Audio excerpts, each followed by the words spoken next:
Hello Gnatostorms. Today's peddler of stupid is named John. He's yet another one of those things you wouldn't think existed in the 21st century, but somehow still does. A germ theory denialist. How the hell do we end up denying one of the best supported theories in biology, you ask? Hello everyone, Dr. John Bartimus here of Accelerate Chiropractic. Simple. You become a chiropractor, of course. The great gateway drug of medical woo. No, seriously, just look at his website. Functional medicine, gluten woo, leaky gut syndrome, and of course anti-vax stuff. It's like he stole my topic list. Also, he uses natural news as a source. But enough poisoning the well. So, how's it cracking, Mr. Bartimus?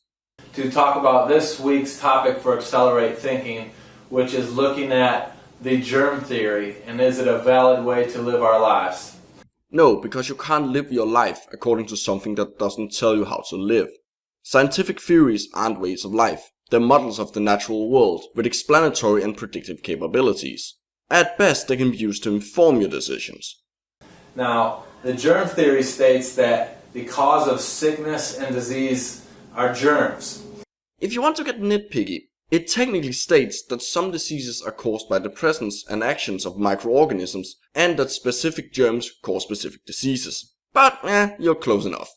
And if this is true, which it is, all the evidence unanimously support it. It has a phenomenal track record for treating, predicting, and preventing epidemics. It's the basis for vaccines and antibiotics, two of the most important advances in medical history. And if you drink a beaker of Helicobacter pylori, you're going to get stomach ulcers. The germ theory of disease is as close to being true as a theory can get. Then we need to be wary of germs and wash our hands and practice hygiene that will prevent germs from spreading and making us sick. Yeah, that would be the logical conclusion. Wait, are you saying you don't wash your hands? That's kind of gross, dude. So if I were to cough in my hand and go touch a door handle, and you had to go over and open that door after I had touched it, it may cross your mind that you're kind of paranoid to touch it because you don't want my germs, and immediately after you open the door you'd run in the bathroom and wash your hands to get the germs off, to prevent, theoretically, getting sick. Seeing as you apparently don't wash yours, I would probably wash my hands whether you coughed in them or not. Or at least I would, if I had hands. Also, I like the way you paint people who think it's kind of gross to touch a stranger's mouth juices as being paranoid and OCD-like. It's very charming. My question to you is, have you ever been exposed to germs that your husband or children have been exposed to? Well, I don't have either of those. But then again, I'm not part of your intended audience of concerned mothers. And you got sick, but they didn't? Have I ever been the only one in my family to catch something? Yes, I have. I think most people have. Where are you going with this? Think about that. Okay.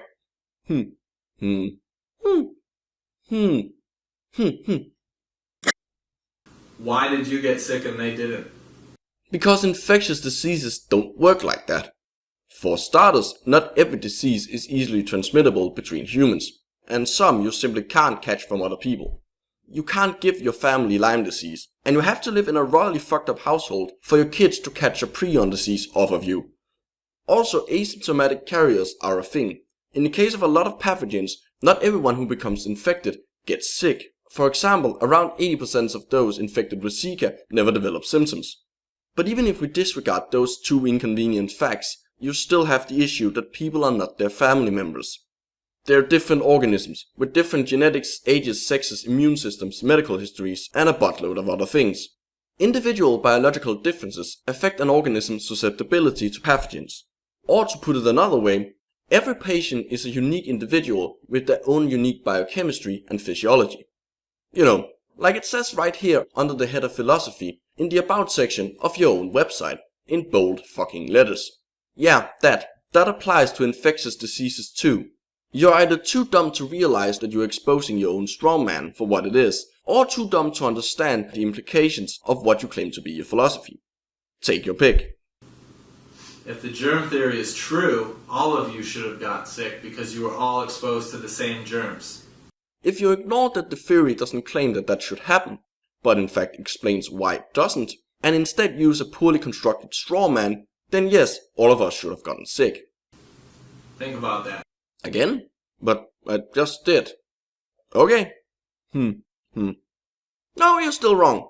That's almost like the germ theory is almost is treating germs the same way that the genetics theory treats genetics. Never mind that there isn't a genetic theory of diseases, since genetic diseases can be understood and explained within genetics in general. Then yes, both germs and genetics are treated as potential causes of disease. The key word here being potential. But in reality, if the genetics theory was true, everyone with the breast cancer gene would get breast cancer. No, they shouldn't. Since you mentioned the breast cancer gene, I'm gonna hazard a guess that you're talking about BRCA mutations, as they're often called as such in the media. Inaccurately, I might add. In reality, everyone has not one, but two breast cancer genes. Breast cancer 1 and breast cancer 2, or BRCA1 and 2 for short. Despite their names, both genes encode for proteins involved in, among other things, repairing DNA, and so actually work to prevent cancer. Yeah, I know, kind of confusing. What people with the breast cancer gene really have are mutations in one or both of these genes, collectively known as BRCA mutations. Specifically, they carry BRCA mutations, which reduce or completely disable the normal DNA repairing function. This makes it a lot easier for mutations to build up, resulting in an increased risk of developing especially breast and ovarian cancer. Increased risk, as in more often than otherwise, not as in always, no matter what, like you would have your audience believe. Cancer is a lot more complicated than you seem to think. It involves a lot more than just one or two mutated genes. That's the whole reason why deleterious BRCA mutations are deleterious.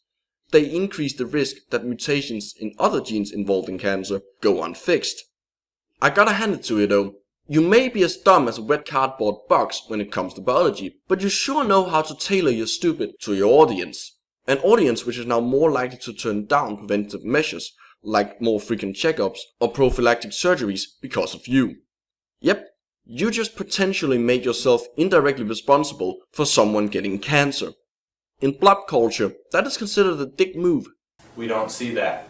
You're right. A thing that no one is saying should happen because they actually know what they're talking about doesn't happen. Great job.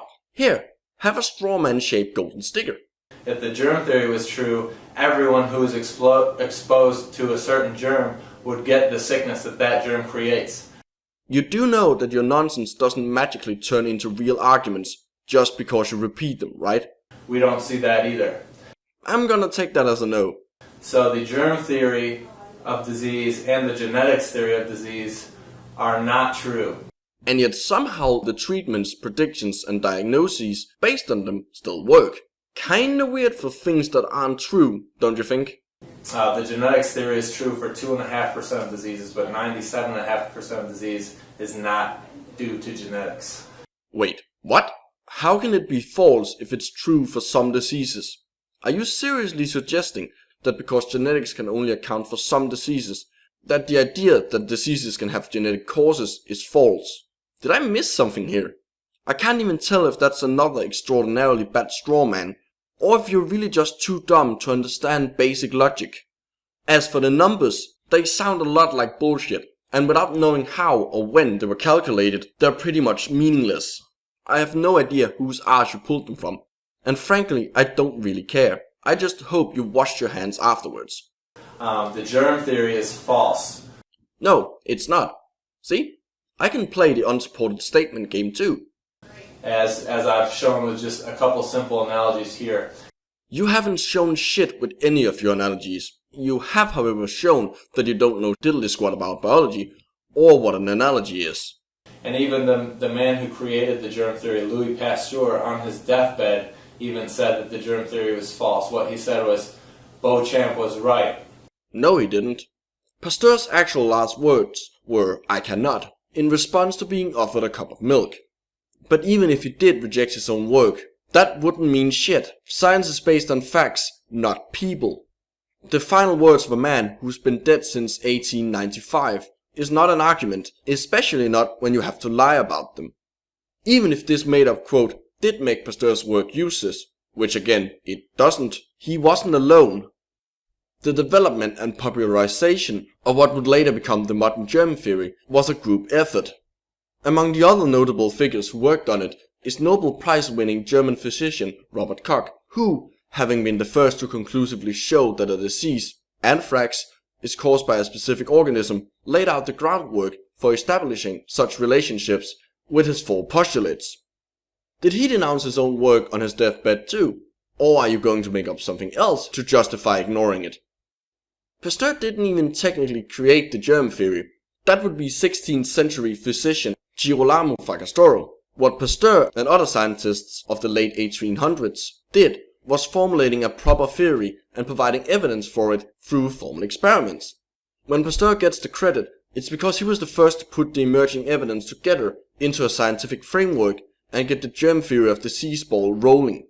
What about you? What exactly have you done lately, other than mindlessly repeating made up shit about a dead Frenchman and rejecting his and others' work because you don't understand or like it? Beauchamp was Antoine Beauchamp, his contemporary and his competitor, who at the same time that Pasteur was promoting the germ theory, Beauchamp was promoting the terrain theory. Competitor? Now there's an understatement of a past century. They were bitter rivals. You don't have to read a lot about the relationship before you realize why Pasteur admitting defeat on his deathbed is laughably unlikely. But yes, Beauchamp did promote the terrain theory, specifically his own brand of it, called the microsimian theory, which was not only an alternative to germ theory, but also to cell theory. And what the terrain theory said was your health depends on your terrain, or the inner environment of your body. The healthier that your terrain was, the healthier you were. If you had unhealthy terrain or an unhealthy environment inside your body, you were sick or got sick more often. You kind of left out an important bit there. Yes, part of the terrain theory is that disease is caused by your inner environment rather than by invasions of microorganisms from the outer environment. But there's a little more to it than that. Terrain theory doesn't deny the existence of germs, as you might expect. Instead, it sees the germs associated with the disease more as another symptom of that disease, created by the unhealthy terrain. Beauchamp's microsimian theory took that idea even further. According to it, all life is made up of microzymes, tiny fundamental, and it turns out non-existent, building blocks, which he describes as molecular granulations. These would produce everything from enzymes to cells, and under favorable conditions would develop into multicellular organisms. Beauchamp thought that disease was created when an unhealthy terrain caused the microzymes making up multicellular organisms to decompose and form into germs. This is of course complete nonsense, easily disproven with modern technology, but at the time these weren't completely unreasonable ideas, they just turned out to be wrong. What is completely unreasonable is you still clinging to and even promoting some of them this long after they've been shown to be wrong. And this is what we're finding and what research is finding more and more every day. It's the environment and what we're exposed to and our lifestyle choices that have a direct influence on our inner environments that determine our health and our sickness.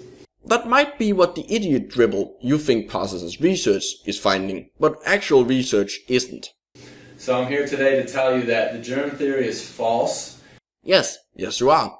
And you're making yourself look stupid doing it. And although there are germs that cause disease, those germs cause disease in a body that has a sick terrain already. Wait. Hold on. Did you just debunk your own video? Because that sounded an awful lot like an old med bullshit woo description of opportunistic pathogens.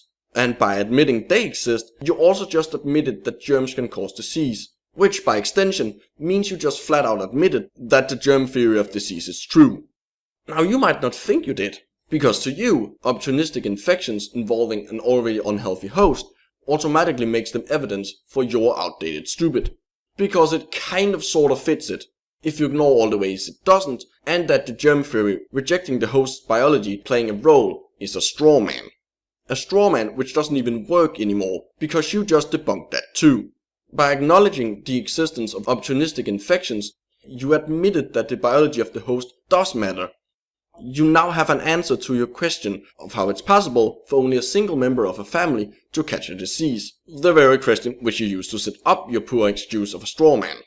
Heck, you even answered it using your own pseudo-scientific ideas about unhealthy states.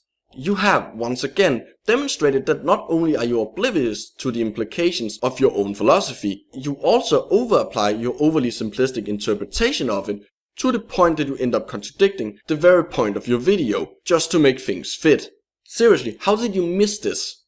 Alright, so if you want to be as healthy as possible and live as long as possible, make the daily lifestyle choices that align you with the terrain theory and having a healthy terrain.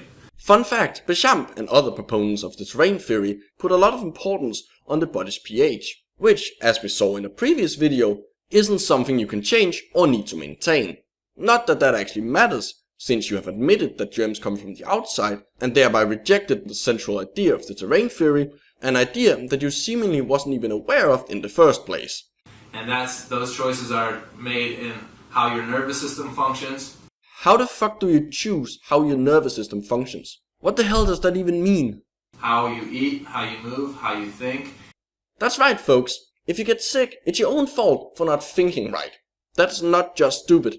That's both stupid and insulting. And what environmental toxins you're exposed to on a daily basis. Okay, let me see if I get this straight.